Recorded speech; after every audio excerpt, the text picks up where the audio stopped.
Hello and welcome again. आज हमारा lecture number 3 है on accounting which is useful for finance accountant. So इस series में हम एमसीक्यूज करते हैं टॉपिक वाइज, और आज के इस सीरीज़ में हम बात करेंगे टाइप्स ऑफ अकाउंट्स, और not only types but types and rules of accounts. Again very very important topic. अब इसमें हम ट्रेडिशनल और मॉडर्न अप्रोच देखेंगे। ट्रेडिशनल जिसे हम ब्रिटिश अप्रोच भी कहते हैं, और मॉडर्न जिसे हम अमेरिकन अप्रोच भी कहते हैं। तो चलिए करते हैं स्टार्ट। तो ये रहा हमारा सिलेबस। इसमें हमने अकाउंटिंग टर्म्स पहला लेक्चर किया, फिर हमने अकाउंटिंग कन्वेंशंस एंड कॉन्सेप्ट्स किए, साथ में अकाउंटिंग इक्वेशन भी के कुछ पीवाईक्यूज देखे। आज हम करेंगे टाइप्स ऑफ अकाउंट्स और उनके रूल्स। एज सच इसमें डायरेक्टली मेंशन नहीं है, but before going on the journal and ledger, it's जो टाइप्स ऑफ अकाउंट्स हैं और उसके रूल्स हैं, इट्स वेरी वेरी इंपॉर्टेंट। छोटी सी update regarding the previous lecture जो हमने देखा, उसमें मैं ये स्लाइड ऐड करना भूल गया था कि जो भी हमने कन्वेंशंस देखी उसमें से 3 conventions are really really important: going concern, consistency and accrual. And if the company is not following, it becomes mandatory to mention. इनको मेंशन करना मैंडेटरी होता है कि ये जो है ये फॉलो नहीं हो रही है। If these assumptions are followed in the financial statements, specific disclosure is not required. अगर फॉलो हो रहे हैं फिर डिस्क्लोजर की कोई रिक्वायरमेंट नहीं है। If they are not followed, the fact should be disclosed कि ये फॉलो नहीं हो रही है, और इन्हें हम कहते हैं 3 fundamental accounting assumptions।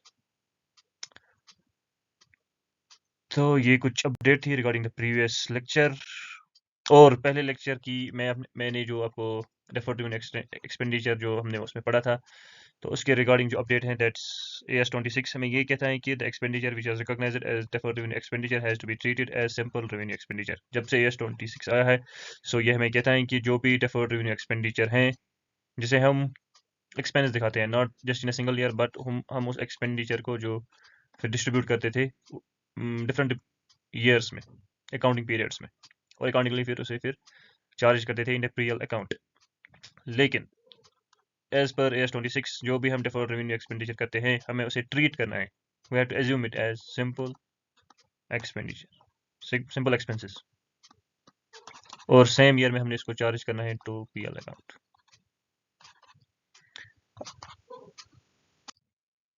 So types of accounts, थोड़ी जानकारी लेते हैं इनके मुतालिक। जो अकाउंट्स हैं वो 2 तरह से क्लासिफाई होते हैं, एक मॉडर्न, एक ट्रेडिशनल। इसे हम अमेरिकन भी कहते हैं और इसे हम ब्रिटिश भी कहते हैं। अब ट्रेडिशनल की 3 टाइप्स होती हैं। एक होती है रियल, एक होती है पर्सनल, एक होती है, पहले तो 2 टाइप्स होती है, पर्सनल एंड इम्पर्सनल। और इम्पर्सनल की फिर 2 टाइप्स होती हैं, एक होती है रियल एंड नॉमिनल। और पर्सनल जो है ये तो जो पर्सनल होती है इसकी 3 टाइप्स होती है, लेकिन हम जो भी इसकी सब टाइप्स होती हैं हम उन्हें पर्सनल ही मानते हैं। अब जो सब टाइप्स इसकी होती हैं वो होती है, एक होती है रियल पर्सन,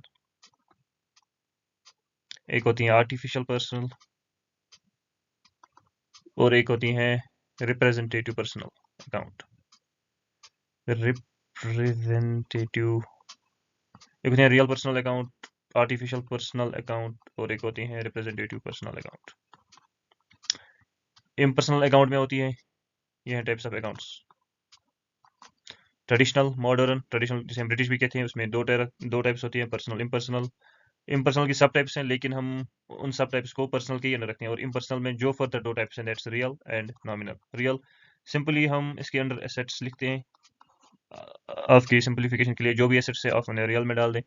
और जो नॉमिनल है, नॉमिनल में हम सारे एक्सपेंसेस, लॉस, इनकम और गेन को मेंशन करते हैं। एक्सपेंस, लॉस, इनकम, गेन ये नॉमिनल के अंदर आती है।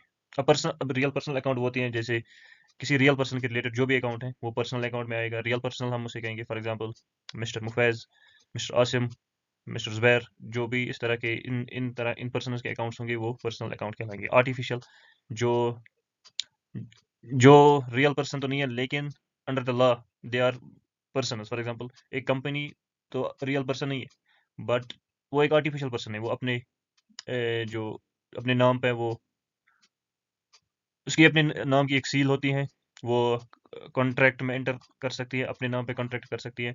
सो जो लॉ है वो उसे एक आइडेंटिटी देती है, लीगल आइडेंटिटी देती है। सो इस तरह के जो भी पर्सन हैं जो रियल नहीं है लेकिन लॉ के नज़दीक उनकी एक लीगल एग्जिस्टेंस है, they are the artificial personal account. अब कुछ अकाउंट्स होते हैं, they represent a group. For example, अगर कंपनी है और सैलरी ड्यू होती है लेकिन उसने सैलरी पे नहीं की, वो आउटस्टैंडिंग रह गई है वो सैलरी। अब हम कंपनी में तो बहुत सारे एम्प्लॉयज़ हैं, अब हम एक एक कर अब ये लाइबिलिटी हमारे लिए बन गई है, अब हमने इसको रिकॉर्ड करना है। अब हम एक एक करके उन सारे एम्प्लॉयज़ का नाम नहीं लिखेंगे एज लाइबिलिटी, रादर हम एक अकाउंट खोलेंगे जिसे हम बोलेंगे आउटस्टैंडिंग सैलरी अकाउंट।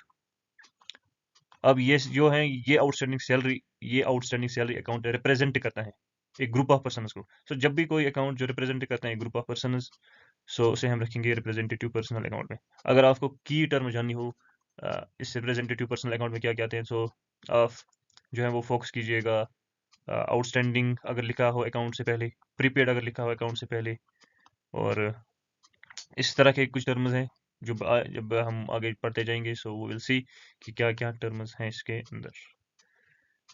सो ये था ब्रीफ इंट्रोडक्शन अबाउट ट्रेडिशनल। अब इसके रूल्स हैं। पर्सनल के लिए पर्सन क्या रिसीव कर सकता है या पे कर सकता है। अगर पर्सन रिसीव करते हैं सो डेबिट द रिसीवर, आपने ये पढ़ा भी होगा, एंड क्रेडिट द गिवर, अगर वो दे रहा है सो हम उसे क्रेडिट करेंगे। इसी तरह रियल में क्या हो सकता है, अगर एसेट्स हैं डेबिट व्हाट कम्स इन, अगर एसेट आ रहा है debit what comes in, and credit what goes out, अगर बाहर जा रहा है एसेट सो हम उसे क्रेडिट करेंगे, अगर एसेट अंदर आ रहा है तो हम उस एसेट अकाउंट को जो है वो डेबिट करेंगे। और नॉमिनल के लिए debit all expenses and losses, ये जो एक्सपेंस एंड लॉस है ये डेबिट होगी, और credit all incomes and gains, जो इनकम एंड गेन है वो क्रेडिट होगा। So these are the rules of different types of account under traditional approach, जिसे हम ब्रिटिश अप्रोच भी कह सकते हैं। ये तो नहीं कहेंगे कि ट्रेडिशनल को क्या कहेंगे, हम ब्रिटिश कहेंगे, अमेरिकन कहेंगे, आई डोंट थिंक कि एग्जामिनर ये पूछेगा। लेकिन अगर आपका दिन सही नहीं है फिर वो पूछने को कुछ भी पूछ सकता है, फिर तो वो भी पूछ सकता है कि जो एक चार्टर्ड अकाउंटेंट ने भी ना पढ़ा। सो अब हम चलते हैं मॉडर्न की तरफ, जिसे हम अमेरिकन अप्रोच भी कहते हैं। इसमें 5 तरह के अकाउंट्स होते हैं: asset, expense, liability, income, capital. So ये 5 तरह के जो अकाउंट्स होते हैं ये आते हैं मॉडर्न के अंदर। अब जो एसेट और एक्सपेंस हैं इनके सेम रूल्स हैं, लायबिलिटी, इनकम और कैपिटल इनके सेम रूल्स हैं, इसीलिए मैंने इनको जो है वो अलग अलग करके क्लासिफाई किया है। सो इनके लिए रूल है, अगर लायबिलिटी इंक्रीज हो रही है तो क्रेडिट, और अगर डिक्रीज हो रही है तो डेबिट। वहां पे हमने देखा था रियल के लिए व्हाट कम्स इन डेबिट। सो अगर एसेट आ रहा है तो डेबिट, यानी कि अगर एसेट इंक्रीज हो रहा है तो डेबिट यहाँ पे भी होगा। अगर एसेट इंक्रीज हो रहा है तो डेबिट, एक्सपेंस इंक्रीज हो रही है तो डेबिट। अगर एसेट और एक्सपेंस डिक्रीज हो रही है तो क्रेडिट, दोनों एसेट भी और एक्सपेंस भी, एसेट भी और एक्सपेंस भी। और इनका जो रूल है वो अपोजिट है, डिक्रीज डेबिट, इंक्रीज क्रेडिट। सो ये आपको याद रखना है। एसेट भी आपको पता है एसेट क्या है, एक्सपेंस भी पता है आपको एक्सपेंसेस क्या है, लायबिलिटीज भी, इनकम भी और कैपिटल भी। ये अकाउंट्स आपको ऑलरेडी हमने पढ़ा है जब हमने basic accounting terms lecture number 1 पढ़ा था। बेसिक अकाउंटिंग टर्म्स में हमने ये इन सारे अकाउंट्स को अच्छे से समझा हुआ है। सो चलिए स्टार्ट करते हैं अब एमसीक्यू हमारे। Cash account is classified as, cash को आप किस अकाउंट में डालेंगे, पर्सनल, नॉमिनल, रियल, लायबिलिटी। यहाँ पे लिखना था नन, क्योंकि ये ट्रेडिशनल है तो यहाँ पे आएगा नन। रियल है, नॉमिनल है, क्या है। तो पर्सनल तो ये नहीं है। पर्सनल में हमने देखा था 3 तरह के आते हैं: नेचुरल पर्सन, जिसे हम रियल पर्सन भी कहते हैं, आर्टिफिशियल और रिप्रेजेंटेटिव, उसमें तो ये कोई नहीं है। नॉमिनल में आते हैं इनकम, गेन, एक्सपेंसेस, लॉस, वो भी नहीं है। रियल में आते हैं assets, so cash is in asset, तो ये आएगा रियल के अंदर। So real is the correct answer, cash is a tangible asset, hints is a real account. अच्छा, रियल के लिए क्या रूल्स थे हमारे पास? रियल के लिए रूल्स था debit what comes in, credit what goes out. ये था हमारी रूल्स रियल अकाउंट के लिए। Bank account under traditional approaches, bank account traditional approach में क्या है? Is it real, is it nominal, it's personal, is it expense? ये आपको थोड़ा सा मुश्किल लग सकता है बिटवीन रियल एंड पर्सनल। ये दो तो ये नहीं है, ना तो नॉमिनल है। नॉमिनल के अंदर फिर हमने देखा है expense and loss, income and gain. ये एक्सपेंस भी नहीं है, सो नॉमिनल भी नहीं है। What is it real? Real में हमने देखा था एसेट्स आते। और इज इट पर्सनल? पर्सनल में हमने देखा था नेचुरल पर्सन, अगर किसी नेचुरल पर्सन के रिलेटेड हैं, अगर आर्टिफिशियल पर्सन के रिलेटेड हैं, या अगर किसी रिप्रेजेंटेटिव पर्सनल हमने देखा और एक। So the bank account is what? Bank account is personal account. Why it is personal account? क्योंकि जब भी बैंक अकाउंट होता है उसका होल्डर होता है अकाउंट होल्डर, और वो होता है either he is a natural person और वो एक artificial person होता है. So that's why under traditional approach it's personal. So bank is a personal account. Outstanding salary account represents what? ये मॉडर्न की क्लासिफिकेशन है, यहाँ पे ट्रेडिशनल नहीं है। ट्रेडिशनल में ये पर्सनल आता है, और अगर पर्सनल सब क्लास पे हम करते हैं तो रिप्रेजेंटेटिव पर्सनल आता है। लेकिन मॉडर्न अप्रोच में ना तो ये एसेट है ना ये यहाँ पे तो दिया हुआ है, यहाँ पे लायबिलिटी भी है और पर्सनल भी है। सो आउटस्टैंडिंग सैलरी अकाउंट हम यहाँ पे लिखते हैं अंडर ट्रेडिशनल अप्रोच, और साथ में फिर इसी का हम लिखते हैं अंडर मॉडर्न अप्रोच भी। अंडर ट्रेडिशनल अप्रोच ये आएगा personal account, under modern approach ये आएगी liability, outstanding salary account. So if the question is asking about traditional, the correct answer will be personal, and if the question is asking about the modern approach, traditional approach, so the right answer will be the liability. So let's move to the next one. Here we have personal. It's a representative personal account under traditional approach. So prepaid rent account is treated as, यहाँ पे modern approach की बात हो रही है, क्योंकि options जब आप देखेंगे तो आपको पता चलेगा weather he is asking about the traditional और मॉडर्न। यहाँ पे इनकम है, लायबिलिटी है, एसेट्स है और एक्सपेंसेस है। So prepaid rent is what? Prepaid rent is an asset account. तो the right answer is B. Expense ये नहीं है। एक्सपेंस देखो, हमने ऑलरेडी पढ़ा है कि जो प्रीपेड रेंट है इज एन एसेट, जब हमने बेसिक टर्म्स देखी थी। तो ये एक्सपेंस उस साल बनेगा जब हम जो रेंट है, जिस साल हमारा रेंट ड्यू होता है, अगर हमने रेंट फॉर एग्जांपल ये ईयर है 24, 25, 25, 26, अगर हमारा रेंट बनता है 10,000 और हमने पे किए हैं 30,000, जो 10,000 इसमें ये 10,000 तो इस साल बनेंगे एक्सपेंसेस हमारे, और जो 20,000 है वो बनेगा प्रीपेड रेंट, और वो एक एसेट होगा 20,000 का। और जब 25, 26 आएगा तो इसमें जो 10,000 है वो होंगे एज एक्सपेंस, और जो रिमेनिंग 10,000 है वो होगा for carry forward as an asset 10,000 rupees. So यहाँ पे होती है प्रीपेड रेंट की बात, so it is an asset, क्योंकि इसके जो बेनिफिट्स हैं वो हम फ्यूचर पीरियड ऑफ टाइम में अवेल करेंगे। कमीशन रिसीव्ड, एक होते हैं कमीशन पेड, एक होते हैं कमीशन रिसीव्ड। अगर हमने कमीशन रिसीव किए हैं सो इट्स एन इनकम, अगर हमने कमीशन पे किया होता है तो वो होती है हमारे लिए expense. It increases the revenue. Machinery account follows rule. What rule does it follow? पहले तो आपको क्लासिफाई करना आना चाहिए मशीनरी आप किस अकाउंट में डालोगे। मशीनरी आप डालोगे ट्रेडिशनल में हमसे रियल में डालेंगे, और मॉडर्न में हमसे एसेट के अंदर डालेंगे। अब फिर रूल लगाओ। What is rule? Debit what comes in, credit what goes out. Debit what comes in, credit what goes out. Credit all expenses लिखा है, ये तो है ही नहीं, ये तो नॉमिनल से रिलेटेड करता है। सो यहाँ पे एसेट की बात हो रही है। डेबिट रिसीवर ये पर्सनल से रिलेटेड होता है, ये भी हम रिमूव करेंगे। इंक्रीज क्रेडिट ये मॉडर्न की बात होती है, और मॉडर्न में ये बात होती है किसी एसेट और एक्सपेंस को छोड़ के, जो भी वो बाकी तीन हमने देखा लायबिलिटी, इनकम, कैपिटल, उसकी बात हो रही है। So the right answer is debit what comes in, credit what goes out is related to the asset, and machinery is an asset. Debit what comes in, machinery is real account. Goodwill account is an example of, क्या tangible है? नहीं। पहले ही तो आप समझिए कि goodwill होती क्या है। गुडविल होती है शोहरत। जो भी बिजनेस की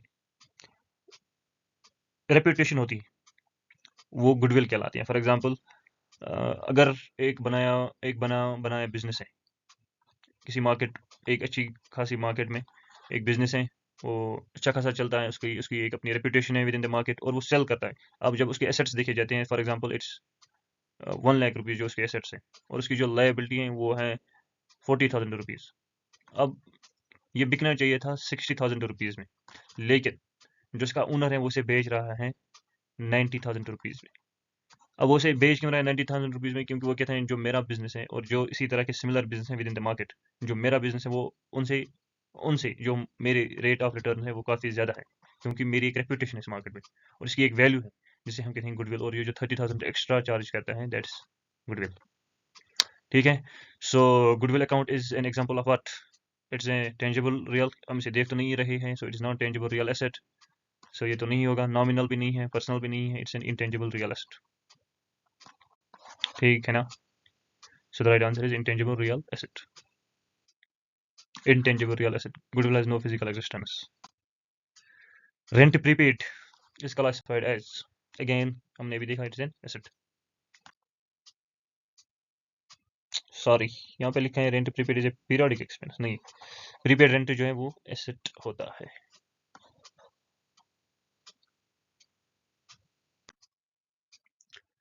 sales account is credit because जब भी हम सेल्स करते हैं और हम उसे क्रेडिट करते हैं, फॉर एग्जांपल जब भी हम सेल्स करते हैं वहां से क्या आ सकता है, जब भी हम कोई चीज बेचेंगे वहां से हमें क्या रिटर्न में आ सकते हैं, हमें आ सकता है कैश, या हम बेच सकते हैं उधारी पे, और वहां पे क्रिएट हो सकते हैं डेटर्स, यानी कि वो आदमी, वो पर्सन जो हमें ओ करते हैं, वो जो हमें कुछ फिर ओ करते हैं, पैसे जो हमें ओ करते हैं, उन्हें हम कहते हैं डेटर्स। एक होता है क्रेडिटर्स जो मैंने ऑलरेडी एक्सप्लेन किया है, एक होता है डेटर्स। यहाँ पे है बिजनेस, जो पर्सन हमें क्रेडिट एक्सटेंड करेगा वो हमारे लिए क्रेडिटर, जिसे हम एक्सटेंड करें वो हमारे लिए डेटर। सो हम इसे ओ करते हैं, हमने इसको पैसे देने और इसने बिजनेस को पैसे देने, हमने मतलब बिजनेस को। So sales account is credited, तो ये जो अकाउंट है सेल्स, ये क्रेडिट होता है जब भी हम सेल्स करते हैं, वहां से कैश आता है। सो जब भी, और कैश और डेटर दोनों एसेट हैं। सो जब एसेट इंक्रीज होता है तो डेबिट होता है, ठीक है, तो अगर ये डेबिट होगा तो सेल्स क्रेडिट होगा। अब सेल्स क्रेडिट क्यों होता है? सेल्स जो अकाउंट है इसका नेचर है एज इनकम, ये हम ट्रीट करते हैं इनकम, क्योंकि इसे इनकम जनरेट होती है। और ये तो हुआ मॉडर्न के अंदर, ट्रेडिशनल के अंदर ये होता है नॉमिनल अकाउंट, इसीलिए जो है हम इसे क्रेडिट करते हैं, क्योंकि रूल हमें कहता है debit all expenses and losses, credit all incomes and gains. अगर ये इनकम है तो ये क्रेडिट होगा, और या नॉमिनल के अंदर होता है debit all expenses and losses, credit all income, यहाँ पे भी होता है। अगर इनकम इंक्रीज होती है तो क्रेडिट, क्योंकि एसेट के अपोजिट होता है ना इसका रूल, एसेट और एक्सपेंस इनके अलग रूल्स होते हैं, और जो हमारे कैपिटल, इनकम और लायबिलिटी, इनके अलग रूल्स होते हैं, इनके रूल्स इनसे अपोजिट होते हैं। एसेट में इंक्रीज डेबिट है, डिक्रीज क्रेडिट है, यहाँ पे इंक्रीज क्रेडिट है। अब हमारी इनकम यहाँ पे बढ़ रही है, सो इंक्रीज जो है वो क्रेडिट है, इसीलिए सेल जो है वो क्रेडिट होता है। Sales account is credited because income increases, income increases, that's why it is credited. अब सेल्स के अकाउंट एंट्री होती है कैश अकाउंट और डेटर्स अकाउंट। डेटर्स का कुछ नाम होता है, mister A, mister B, mister C. Debtors account debit to sales account, इस तरह की एंट्री होती है, ये मतलब क्रेडिट होता है sales. Drawing by owner will, what will, it will increase capital. Drawing से तो इंक्रीज नहीं होगी है, बल्कि कैपिटल इंट्रोडक्शन से कैपिटल इंक्रीज होती है। ड्राइंग्स विल डिक्रीज कैपिटल, जिसे हम ओनर्स भी कहते हैं, it will decrease the capital. Creditors account is what, अभी मैंने आपको समझाया, एक होते हैं क्रेडिटर्स, बीच में होता है बिजनेस, नीचे होते हैं डेटर्स। इनको हमने पैसे देने हैं, यानी कि बिजनेस को क्रेडिटर्स को पैसे देने होते हैं। सो इन्होंने क्रेडिट एक्सटेंड किया होता है बिजनेस को, बिजनेस ने इनको क्रेडिट एक्सटेंड किया होता है, credit. So creditors account is what, ये क्या है, ये क्रेडिटर्स हमारे लिए लायबिलिटी है, डेटर्स हमारे लिए एसेट्स है। So it's a liability. Amount payable to suppliers, ये फिर क्रेडिटर सप्लायर भी हो सकते हैं, बैंक भी हो सकता है, जिसने भी हमें उधार दिया है, सो वो हमारे लिए क्रेडिटर बन जाता है, और या लायबिलिटी हम जिसे कहते हैं। So furniture purchase it for cash involves, अगर हमने कैश में फर्नीचर परचेज किया है, अब ये भी एसेट है, ये भी एसेट है, ये भी रियल अकाउंट है, ये भी रियल अकाउंट ही है। सो क्या होगा, it involves two real accounts, real and nominal नहीं, रियल एंड पर्सनल भी नहीं, नॉमिनल एंड पर्सनल भी नहीं। So the right answer is two real accounts. Two real accounts.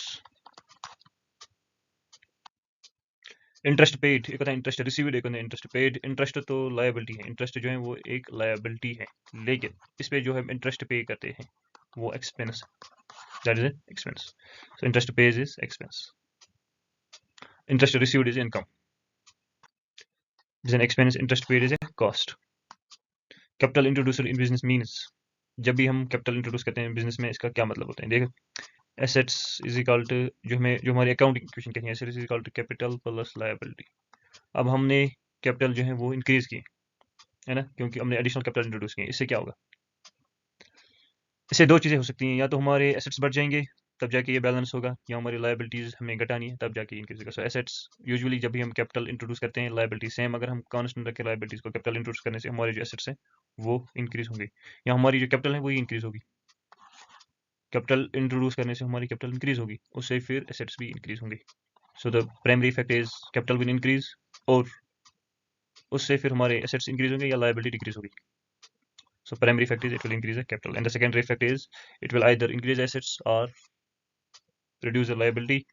फिर लाइबिलिटी कैसे रिड्यूस करेगी? जो भी हमने कैपिटल इंट्रोड्यूस की है उसे हम या तो फिर एसेट्स में इन्वेस्ट करेंगे या अपनी लाइबिलिटीज को पे करने में यूज करेंगे।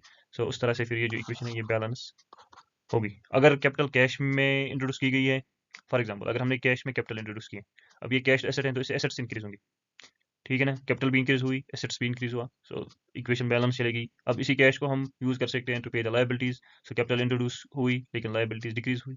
सो इस तरह का कोई भी कॉम्बिनेशन पॉसिबल है, but the primary effect is it will increase the capital. Capital increases owners equity.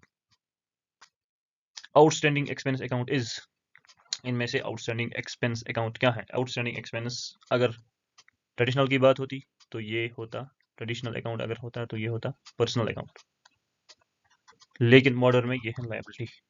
Traditional में लायबिलिटी कहीं नहीं है, वहां पे है रियल, नॉमिनल एंड पर्सनल।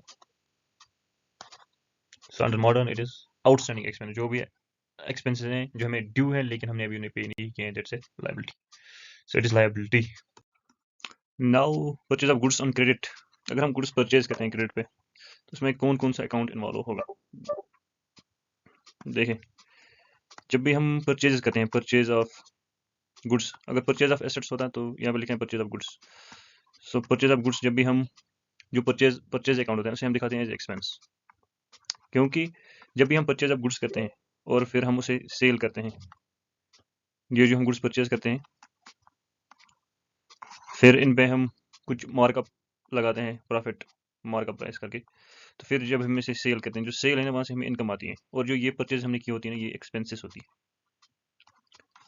ठीक है ना। और जो कुछ बच जाता है इस परचेज से, जिसे हम फिर क्लोजिंग स्टॉक कहते हैं, वो हमारे लिए एसेट होता है, क्योंकि अब ये इस साल यूज नहीं होगा, रादर ये जो स्टॉक है ये अब अगले साल यूज होगा। सो ये जो है ये एसेट बन जाता है। और अगर हम इस परचेज में से, ये जो हमने गुड्स परचेज किए, इसमें से हम कुछ डोनेट कर दें, अगर हम कुछ डोनेशन दें इस परचेज में से, इन गुड्स में से, तो तब भी ये ट्रीट किया जाता है एज एसेट, क्योंकि एक्सपेंसेस में हम डोनेट नहीं कर सकते हैं, जो हमारे पास परचेज है उसी में से हम डोनेट कर सकते हैं। So it is expense and liability.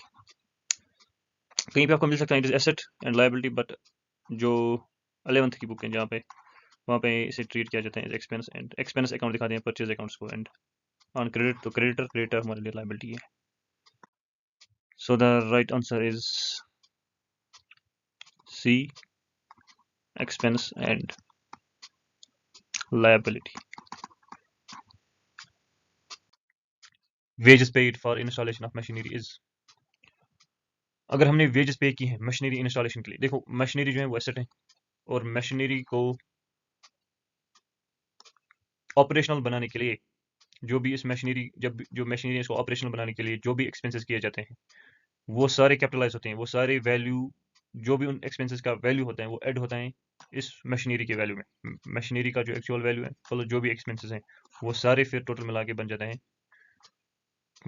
Value of machinery, और इसे हम फिर बुक्स ऑफ अकाउंट्स में दिखाते हैं, इस पे फिर हम डेप्रिसिएशन चार्ज करते हैं। So it is not revenue expenditure, it's not income, it's not liability, it's capital expenditure. Capital expenditure वो एक्सपेंडिचर होता है जिसे हम कैपिटलाइज करते हैं और जिसपे हम चार्ज करते हैं depreciation over period of time, जिस टाइम के लिए भी हम उसे यूज़ करते हैं। सो डिफरेंट मेथड्स होती हैं जिससे हम एस्टिमेट करते हैं ये मशीनरी कितनी पीरियड तक चलेगी, फिर उसी तरह फिर उसी बेसिस पे हम रेट जो है वो कैलकुलेट करते हैं और उस रेट पे हम फिर डेप्रिसिएशन चार्ज करते हैं।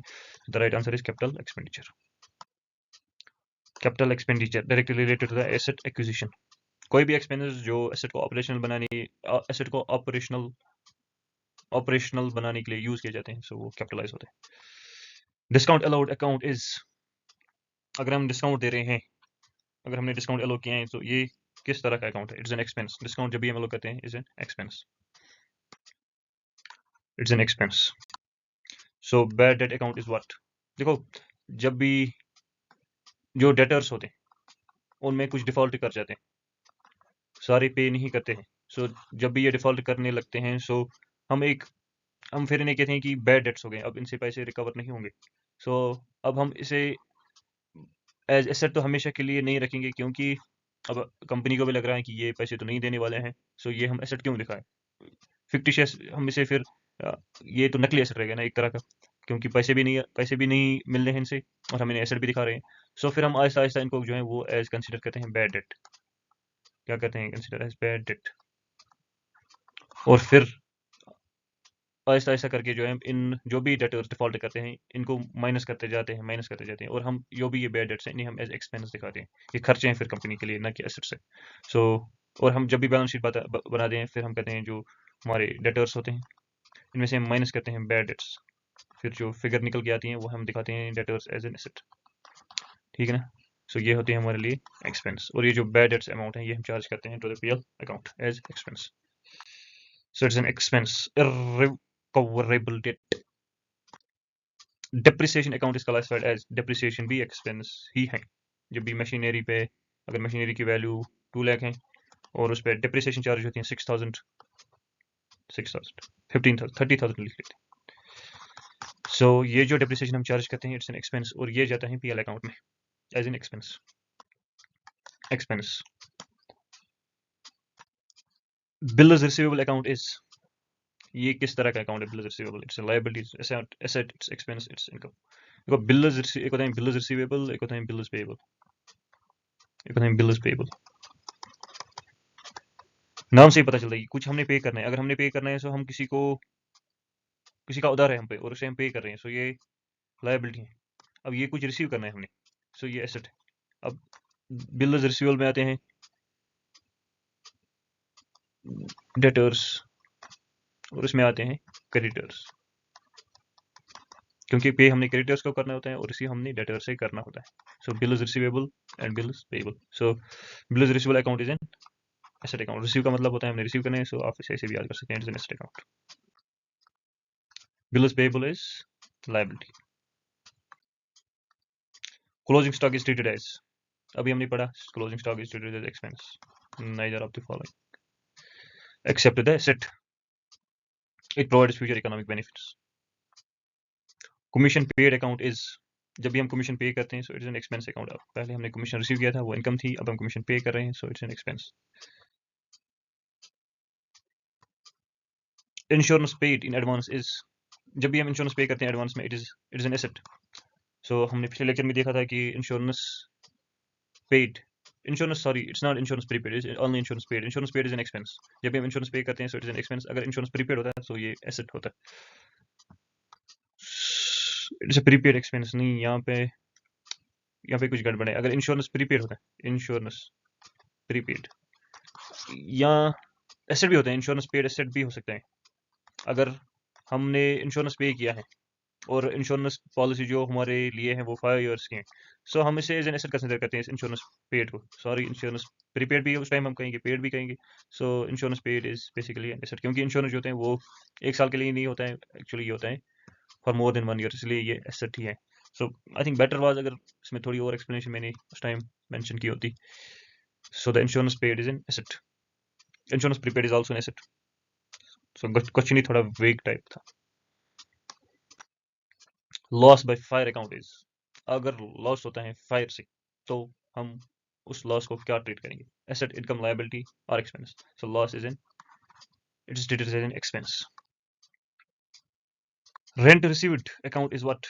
रेंट रिसीव्ड है, खाली रेंट रिसीव्ड है, ना ये लिखा है रेंट रिसीव्ड एडवांस है, ना ये लिखा है रेंट यहाँ पे रेंट रिसीव्ड ही लिखा है, so rent received is an income. अगर रेंट रिसीव्ड एडवांस में होता तो फिर वो लायबिलिटी हो जाती। जैसे रेंट प्रीपेड जो है, रेंट पेड एक्सपेंस है, रेंट प्रीपेड रेंट प्रीपेड जो है वो एसेट है। और जब आप एसेट और एक्सपेंस को देखोगे तो इनका जो रूल है वो सेम ही है, लेकिन यहाँ पे बात हो रही है इनकम की। सो इनकम, तो आप मुझे बताइए कि क्या रूल्स हैं रेंट रिसीव के। रेंट रिसीव्ड, इससे आप किस तरह जो है वो रिकॉर्ड करेंगे, क्या क्या अकाउंट्स इसमें आएंगे और डेबिट किसे करेंगे और क्रेडिट किसे करेंगे। तो ये आप मुझे बताइएगा कमेंट्स में। Advertisement expense account is, advertisement expense account is an expense. So जब एक्सपेंस लिखे हैं तो एक्सपेंस ही होगा। सो अभी हमने देखा था it's a deferred revenue expenditure, जिससे हम फिर पूरा पीरियड ऑफ टाइम दिखाते थे, but as per AS 27 it will be treated as expense. It's an expense and is treated as revenue expense rather than deferred revenue expenditure as per AS 26। Exam में तो नहीं पूछेगा accounting standard, but आपकी जानकारी के लिए ये बेहद ज़रूरी नहीं है, मेरी जानकारी के लिए ये ज़रूरी है। So loan from bank account is, अगर हम बैंक से लोन ले रहे हैं तो वो क्या है, ये यहाँ पे लिखा है लोन फ्रॉम बैंक, ये नहीं लिखता है कि bank account. Bank account is what type of account, ये लिखा है लोन फ्रॉम बैंक। सो पहले हमने देखा था लोन बैंक अकाउंट वो था पर्सनल, अगर मॉडर्न में देखते फिर वो एसेट था, और यहाँ पे लिखा है loan from bank, sorry loan from bank is liability, it creates obligation. Provision for doubtful debts, जब भी हम देखो एक एक होता है बैड डेट्स, एक होता है प्रोविजन फॉर डाउटफुल डेट्स, एक होता है डेटर्स। अब जब हमें लगने लगता है कि ये पैसे नहीं देगी, सो हम एक प्रोविजन क्रिएट करते हैं, एक तरह का फंड हम क्रिएट करते हैं उन डेटर्स के लिए, ताकि अगर ये डिफॉल्ट करे हमें उससे ज़्यादा इम्पैक्ट ना पड़े, हमारे पास सफिशिएंट फंड्स पड़े हो। तो हम क्रिएट करते हैं प्रोविजन फॉर डाउटफुल डेट। जब हमें एक्चुअली लगता है कि ये डिफॉल्ट करेंगे फिर हम ट्रीट करते हैं उन्हें एज बैड डेट, और जो पैसे हम यूज़ करते हैं वो हम करते हैं इसी प्रोविजन से, जो ये फंड हमने क्रिएट किया होता है। So provision for doubtful debt is what, it's an expense, it's an expense, it anticipates possible loss. और यहाँ पे जो प्रोविजन फॉर डाउटफुल डेट्स है, ये जो हम जब क्रिएट करते हैं प्रोविजन फॉर डाउटफुल डेट, ये जो हम क्रिएट करते हैं इस पर कौन सा अकाउंटिंग कन्वेंशन अप्लाई होता है, किस अकाउंटिंग कन्वेंशन के एज पर हम ये क्रिएट करते हैं। So the account is, so the answer is prudence, जिसे हम कंजर्वेटिज्म भी कहते हैं। और ये हमने बिल्कुल नहीं पढ़ा है, क्योंकि ये हमने पढ़ा है। So debtors account is, debtors account is what, it's an asset. कितनी बार पढ़ेंगे आप इसको, it's an asset. Amount receivable from customers, not customers, फिर ये कोई भी हो सकता है। Capital account heads which type of balance, debit, credit, zero और वेरिएबल। वेरिएबल तो हम मिटा ही देते हैं, अब आपको चूज करना है out of these three does it have debit, credit और जीरो बैलेंस। देखो जब बैलेंस की बात होती है तो अकाउंट्स को दो टाइप्स में डिस्ट्रीब्यूट किया जाता है balance, one is temporary and other is permanent. Examiner ये तो नहीं पूछेगा, लेकिन जरूर पूछेगा कि बैलेंस किसकी क्या है। सो टेम्पररी में हम देखते हैं वो अकाउंट्स जिन्हें हम क्लोज कर देते हैं at the end of the accounting period, जिन्हें हम क्लोज कर देते हैं। अब क्लोज कैसे करते हैं, हम उनकी जो बैलेंस है ना, जो ये बैलेंस है इन टेम्पररी अकाउंट्स की, इसे हम ट्रांसफर कर देते हैं to PL account. For example अगर हमारी इनकम है कुछ, उसमें से हम माइनस करेंगे एक्सपेंसेस, वहां से हमें निकलेगा प्रॉफिट और लॉस। अब ये इनकम और ये एक्सपेंस, ये प्रॉफिट और लॉस कैलकुलेट करने के लिए हमें चाहिए इनकम, हमें चाहिए एक्सपेंसेस, और हम इस इनकम वाले सारे अकाउंट्स को, इस एक्सपेंस वाले सारे अकाउंट्स को, इनकम वाले इनकम अकाउंट्स में आ सकता है, रेंट आ सकता है, सेल्स आ सकता है। सो इस तरह के सारे अकाउंट्स को हम ट्रांसफर करेंगे to the PL account. Expenses भी ट्रांसफर करेंगे PL अकाउंट। जब PL अकाउंट हम बनाएंगे तो ये रहा हमारा PL अकाउंट, यहाँ से रहे एक्सपेंसेस, यहाँ से इनकम्स, और जो है हम कैलकुलेट करेंगे फिर प्रॉफिट एंड लॉस वहाँ से। सो ये होती है टेम्पररी, इनकी कोई बैलेंस नहीं होती है। ड्यूरिंग द ईयर इनकी बैलेंस होती है, लेकिन at the end of the accounting period इनकी कोई बैलेंस नहीं होती। और दूसरे टाइप होते हैं परमानेंट, इसमें आता है कैपिटल, इसमें आता है लायबिलिटी, इसमें आते हैं एसेट्स। ठीक है ना। अब किसकी क्या बैलेंस है ये आपको याद रखना है। अब याद कैसे रखना है, एक सिंपल सी ट्रिक मैं आपको बताता हूँ, उससे आपको याद रखना है, याद रखना है। देखो जब हमने रूल्स पढ़े थे एसेट्स के, कैपिटल के और लायबिलिटी के, जो चीज़ जिस जिस रूल से ये इंक्रीज होते हैं, फिर वो डेबिट हो क्रेडिट हो, वो इनकी बैलेंस आपको याद रखनी है। एसेट इंक्रीज होते हैं डेबिट करने से, जब भी हम एसेट इंक्रीज होते हैं हम डेबिट करते हैं, सो इसकी जो बैलेंस होगी वो डेबिट बैलेंस होगी। लायबिलिटी इंक्रीज होती है क्रेडिट से, कैपिटल भी क्रेडिट से, तो इनकी जो बैलेंस है वो आपको रखनी है याद एज क्रेडिट। दैट्स सिंपल, ज़्यादा आपको इसमें घुसने की ज़रूरत नहीं है। अगर आपको ज़्यादा समझना है फिर आपको लेजर बनाइए, लेजर में आप देखिए हर एक अकाउंट की ओपनिंग बैलेंस, वहाँ से आपको पता चलेगा। लेकिन ये सिंपल सा आपको याद रखना है। मशीनरी होगा, आपको कहा जाएगा मशीनरी की क्या बैलेंस है, मशीनरी अकाउंट की आपको देखना है। एसेट है, कैपिटल है, लायबिलिटी है, मशीनरी एसेट है। अगर एसेट है तो इसकी बैलेंस डेबिट है, इंक्रीज होने पे ये डेबिट होता है तो इसकी बैलेंस डेबिट ही होगी। So capital account has what, sorry, capital account has credit balance not debit. Credit balance normally it has credit balance. Expense account has, देखो एट द एंड इसकी कोई बैलेंस नहीं होगी, लेकिन ड्यूरिंग द ईयर इसकी balance होगी। सो क्या balance होगी अगर ड्यूरिंग द ईयर पर, जैसे एग्जामिनर ये तो मुझे नहीं लगता पूछेगा इस तरह का कुछ। सो ड्यूरिंग द ईयर हमने देखा एक्सपेंसेस जब इंक्रीज होते हैं तो डेबिट होते हैं, तो इसकी बैलेंस हम डेबिट ही मानेंगे, debit balance. Income account normally has, income income जब इंक्रीज होती है तो क्रेडिट होती है, उसकी बैलेंस हम क्रेडिट मान के चलेंगे। Credit balance, income increases are credited. Asset account normally has, asset has debit balance. ये बड़ा ही इंपॉर्टेंट, ये जो ये बैलेंस वाले सवाल है, मैं तो कहता हूँ ये most important, most important. Debit is the right answer. Liability account normally has credit balance. Sorry हमने कुछ मिस कर दिया। Outstanding wages it represents personal payable. अच्छा वहाँ पे सवाल ये पीछे नहीं जाता है ये स्लाइड। सो सवाल शायद था कि आउटस्टैंडिंग वेजेस किस टाइप का अकाउंट है ट्रेडिशनल में, whether it is nominal, whether it is real और इट इज पर्सनल। सो हमने ये पहले ही देखा, it is outstanding wages is personal account. पता नहीं क्या सवाल था लेकिन जो भी था, सो आई गेस यही था शायद। डोनेशन रिसीव्ड अकाउंट इज, अगर हमने डोनेशन रिसीव की है, इट इज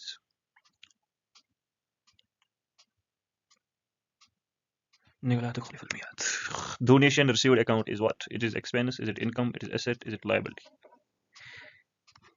डोनेशन जब हम पे करते हैं it's expense, donation paid is expense, और ये हम देते हैं आउट ऑफ परचेजेस, जो भी हमने परचेजेस की होती हैं उसमें से हम देते हैं डोनेशन, या कैश में भी दे सकते हैं। यूजुअली अगर हम गुड्स डोनेट करेंगे सो हम उन्हें देते हैं परचेज में से। So donation received account is what? It is an income, it is income. Donation received increases income, और डोनेशन अगर हमने पे किया है इट इज एक्सपेंस। ये आपको याद रखना है, सब कुछ याद ही रखना है। Loss on sale of asset is, अगर हमारा लॉस हुआ सेल ऑफ एसेट में, फॉर एग्जांपल हमने कोई एसेट खरीदा था आज से 5 साल पहले और 50,000 रुपीज़ में, और हम इसे डिप्रिशिएट करते जा रहे थे 5,000 पर ईयर के हिसाब से। सो हमने 25,000 जो है इसको डिप्रिशिएट किया, और इसकी जो वैल्यू बची थी वो 25,000 थी। अब इस 25,000 में हमने इसे बेच दिया है 20,000 को। अब यहाँ पे लॉस अराइज हुआ 5,000 रुपीज़ का कैपिटल लॉस। इसे हम क्या कहेंगे? Income, asset, expense, liability. It is expense, it is loss actually, expense या loss. So it is expense, it is a loss. Gain on sale of asset is income, it is gain. The most accurate term is gain.